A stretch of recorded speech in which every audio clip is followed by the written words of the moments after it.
Yes, if I return. If you do not return, how does it concern you? Be reasonable. Come, you are no longer 20 years old. To my great regret. Mordieu. Ah, if I were but 20 years old. Yes, said Athos, doubtless you would commit great follies. But now we must part. I have 1 or 2 visits to make and a letter yet to write.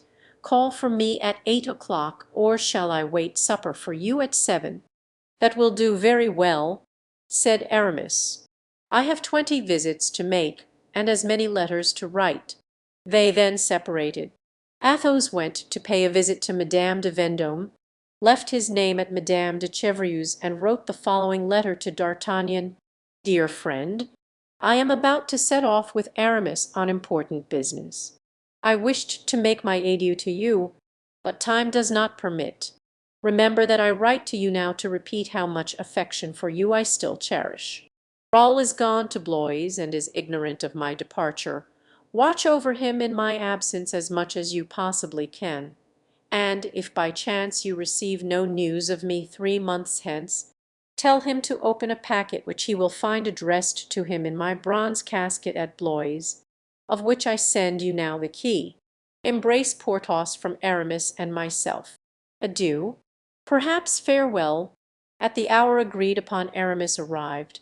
He was dressed as an officer, and had the old sword at his side which he had drawn so often, and which he was more than ever ready to draw. By the by, he said, I think that we are decidedly wrong to depart thus, without leaving a line for Porthos and D'Artagnan. The thing is done, dear friend, said Athos. I foresaw that and have embraced them both from you and myself. You are a wonderful man. My dear Count, said Aramis, you think of everything. Well, have you made up your mind to this journey?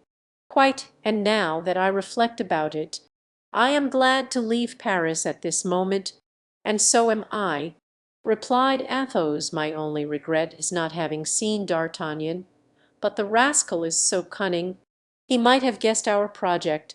When supper was over, Blaisois entered.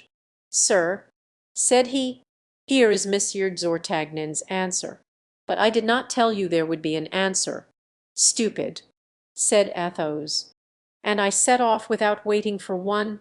But he called me back and gave me this, and he presented a little leather bag, plump, and giving out a golden jingle.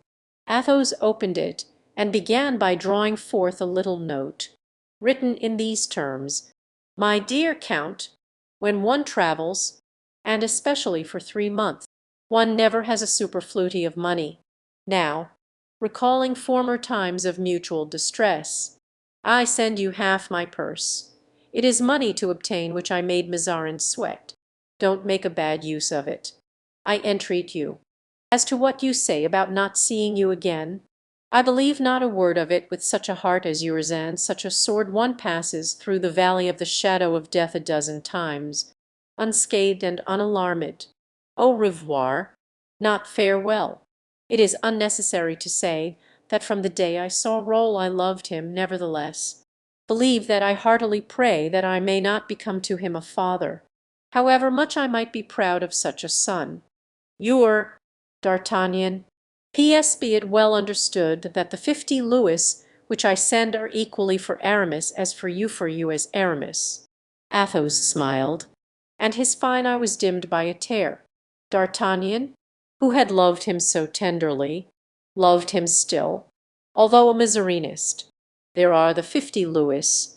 Faith, said Aramis, emptying the purse on the table, all bearing the effigy of Louis XIII. Well, what shall you do with this money? Count, shall you keep it, or send it back?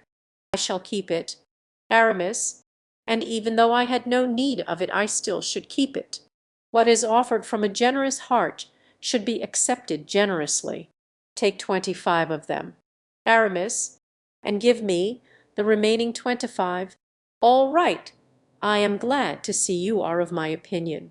There now. Shall we start? When you like, but have you no groom? No, that idiot Bazin had the folly to make himself verger, as you know. and therefore cannot leave Notre Dame. Very well, take Blaisois, with whom I know not what to do, since I already have Grimaud." "Willingly," said Aramis. At this moment Grimaud appeared at the door. "Ready," said he, with his usual curtness. "Let us go." "Then," said Athos. The two friends mounted, as did their servants. At the corner of the quay they encountered Bazin, who was running breathlessly. "Oh, sir," exclaimed he, "thank Heaven I have arrived in time.